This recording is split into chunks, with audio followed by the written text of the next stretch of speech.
And we'll have Moore taking the corner right now for the Owls. It's a dangerous situation here.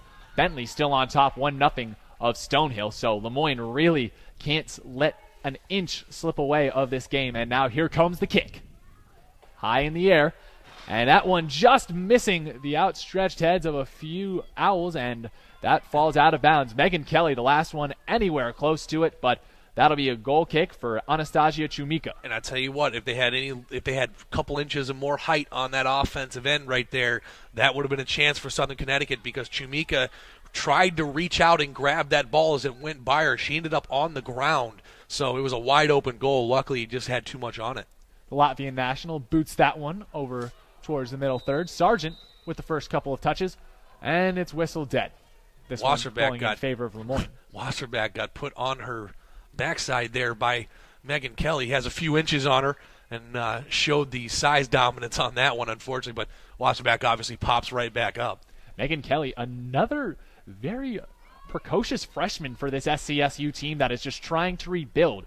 They only won 2 games so far this year, so the Owls, after finishing 3rd in the conference last year, just trying to get themselves back up to snuff as the ball is moved forward for Lemoyne, and Rasick handling it.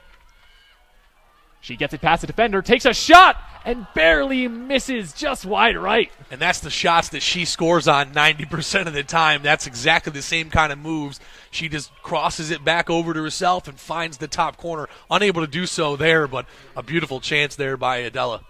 Would have been off the second touch and would have been a beauty too. But regardless, we're within 3 minutes. Lemoyne on top, 1-0, and here's the goal kick from Aruda. And again, all of Lemoyne's team except for Maradi on the attacking side of the center field line, just trying to dominate, hold on to the ball for the next couple of minutes. And now here comes the Dolphins again.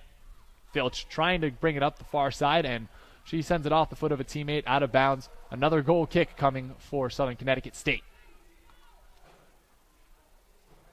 Less than 2 minutes and 30 seconds to go. Lemoyne holding on to a 1-0 edge here at Ted Grant Field. And here's another goal kick. And the Bentley game just went final, so Bentley did beat Stonehill. So if Lemoyne can hold on for the next 2 minutes.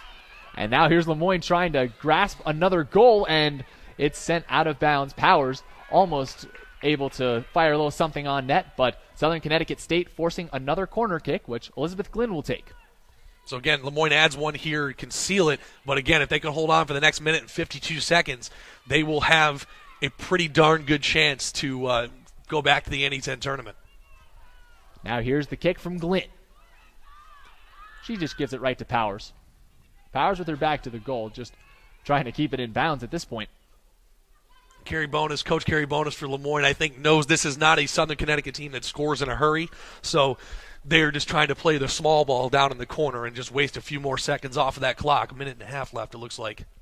And now it's going to be a throw-in for Powers, and Lemoyne with a 1-0 lead, essentially just eating away at the clock as we speak. Play whistle dead again, that one out of bounds. Clock's still going, and Lemoyne still with possession. And Bonani, just a frustration play there, throwing Lemoyne player to the field, so they'll have a free kick now, no longer a corner. So, but again, that's just, I guess, a frustrating season that's kind of on the end of that frustrating season. If you're Bonani, you know, she unfortunately is not the happiest character right now. 2 seniors near the ball right now, Colgrove and Powers. And it'll be Powers who gives to Colgrove, 8 and 9. Less than a minute to go in this one. And that's exactly what they're going to do, is play the small ball here. Just trying to eat away at the clock. Under 40 seconds to go. Lemoyne on top, 1-0, and this game is just about over.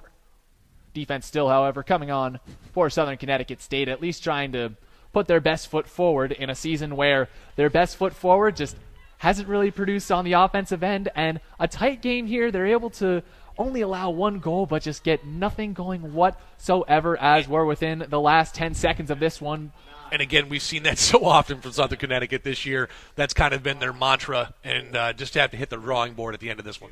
And here runs down the clock, 3-2-1-0, and there's your final score, 1-0 Dolphins, as Lemoyne finally ends a 5-year winless streak against Southern Connecticut State with this 1-0 victory, a tight one nonetheless, over the Owls. And again,